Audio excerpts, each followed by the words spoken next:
defined and barricaded off. Signage showing that scaffolding is being erected and is not yet safe for use should be displayed. Before you start, count and check off the various parts against a delivery docket or order to make sure that you have received the correct components. Here, a length of scaffold tube is being vertically lined up with the corner of the eaves. This aligns the scaffolding with the building. The parts for the first lift are laid out to roughly set up the positions of the sole plates. It's easier to place ledges and transoms between two sole plates than to measure. The sole plates are put into place. It's important to make sure the sole plates form a firm foundation. The sole plates are levelled. This often means that the ground underneath them needs to be excavated. Use the base plate to compact down the sole plate. Now you need to check that the position of the sole plates and the base plates are correct. Careful preparation at this stage means a good foundation for the scaffold. You can see how the layout of the base lift is starting to take shape. The base plates should be adjusted to compensate for uneven ground. When making adjustments to the base plates, ensure you have scope for adjustment later. Now the first bay can be erected. Try to start at the highest point. Insert the base plates into the standards. Do this on both sides. Working as a team, the standards are lifted and the transom is inserted into the lowest V connectors. Notice on the right how the standard has been rotated so the highest V connectors go along the faces of the scaffold. The standards at the other end of the bay are then held in place and the ledges are attached.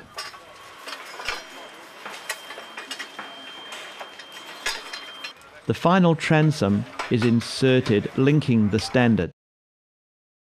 This bay is levelled using a spirit level. The level is adjusted using the base plate adjustment. This is completed on all four sides. The distance from the building is now checked and the bay is moved if required. If the bay needs to be moved, use a lever to move the structure rather than manually lifting it. Often the sole plates are not in the perfect place and will need to be adjusted. You then need to check that the bay is square. Do this by measuring the diagonal dimensions of the bay. These measurements should be taken from the inside of each standard. An alternative method to check the square of the bay is to see how the planks align with the transom. As you can see in this case, the bay needs to be adjusted. The pins and wedges are hammered into place. Then the upper transom and ledges are installed and fixed off. This is the first bay completed. We know this bay is level and square. The rest of the scaffold can be built off this first bay. The gap here allows for the hop-up brackets. This is one type of modular scaffolding. Other systems exist such as cup lock. The rest of the bays for the first lift are now constructed. These need to be levelled and aligned with the building as you are going. If broken or damaged components are found, like this bent wedge, they should be set aside and the hire company informed about the faulty equipment. This lift is planked out to form a working platform to make it easier to add the upper ledges and transoms. An access bay is then erected on the non-working face of the structure. A stairs system will be used inside the bay, providing easy access to the scaffold. The ground in this area is soft, and a larger sole plate is used to distribute the load.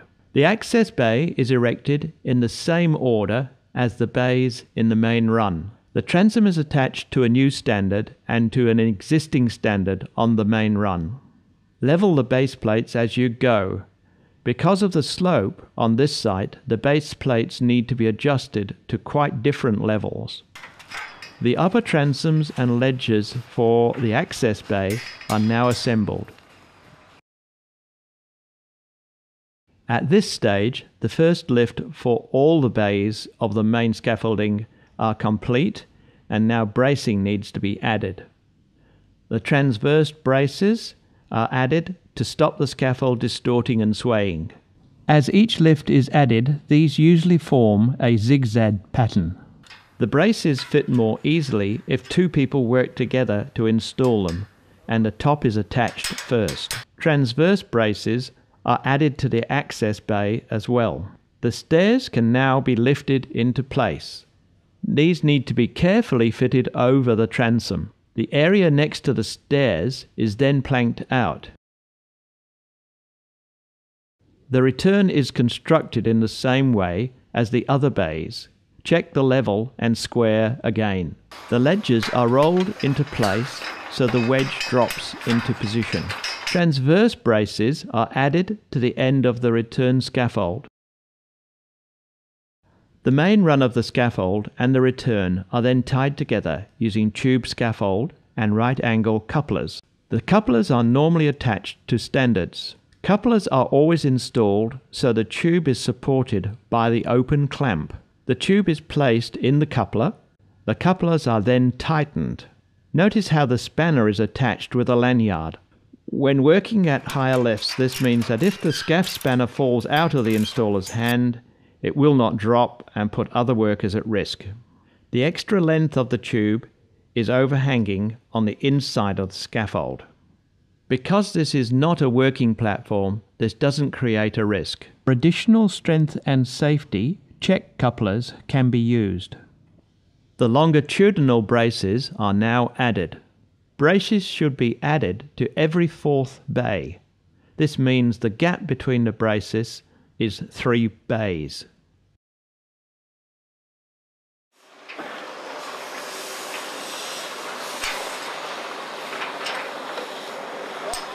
The planks from the base working platform can now be transferred to the next lift to form the temporary working platform.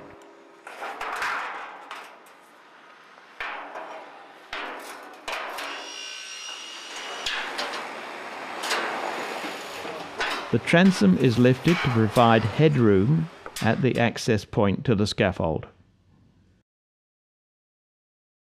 The standards for the next level are now installed. Notice that when lifting, the scaffolder has a straight back.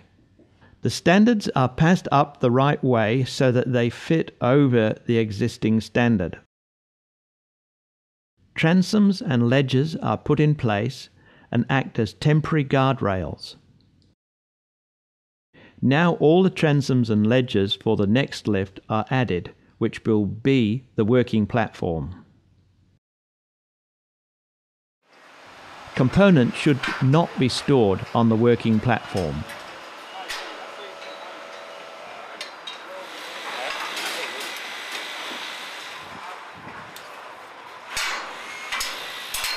The main run and return need to be tied together. Bracing is added to form the zigzag pattern. The stairs are now lifted into place. The stair handrails should be bolted into place using the holes provided in the handrails and stairs. The planks can now be lifted to the next working platform.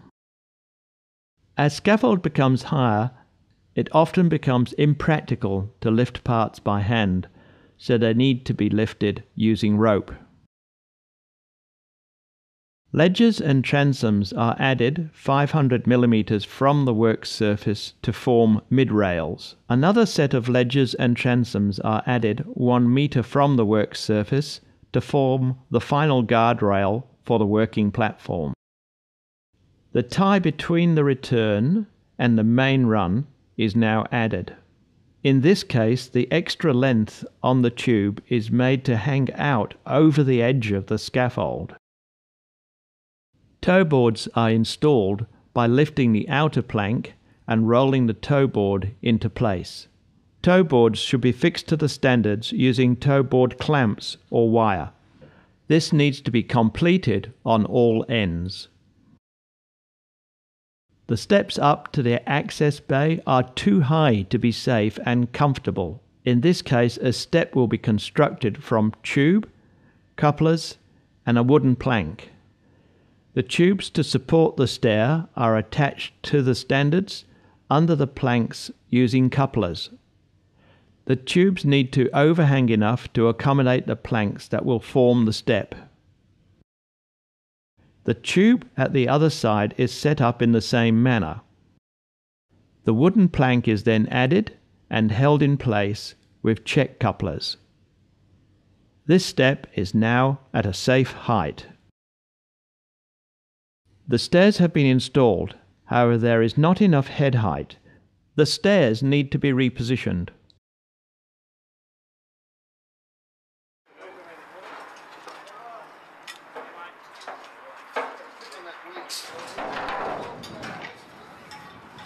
Now the problem has been solved.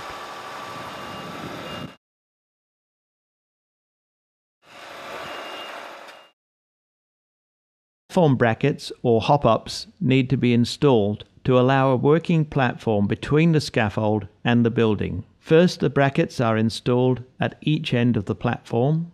The tie bar is then installed between the brackets. The planks are added to form the platform.